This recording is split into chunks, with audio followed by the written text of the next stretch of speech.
Programang ito ay rated SPG. Striktong patnubay at gabay ng magulang ang kailangan. Maaaring may masiselang tema, lengguwahe, karahasan, sexual, horror o droga na hindi angkop sa mga bata.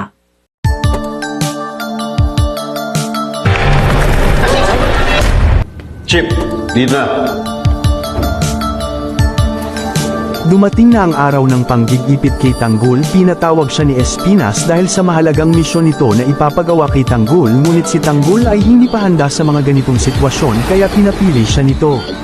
Mamili ka. Papatay ka o papatayin kita. Walang magawa si Tanggol kundi ang maiyak sa sitwasyon niyang iyon. Hindi niya alam ang gagawin kaya minabuti ni Espinas na patayin na lang sila ng kanyang mga kaibigan. Akmang tutugan na sa utos si Santos nang lumuhod dito si Tanggol para magmakaawa. Sir, parang ako na, sir. Pumapunti. Ano? Sir. Sa takot ni Tanggol na mawala ang mga kaibigan niya ay pikit mata niyang tinanggap ang misyon. Papayag kami palang dami pang arte. Sa pagpayag ni Tanggol ng sapilitan ay ikinasa ang pagpatay kay Sevilla at ang kanyang guide ay si Bubbles.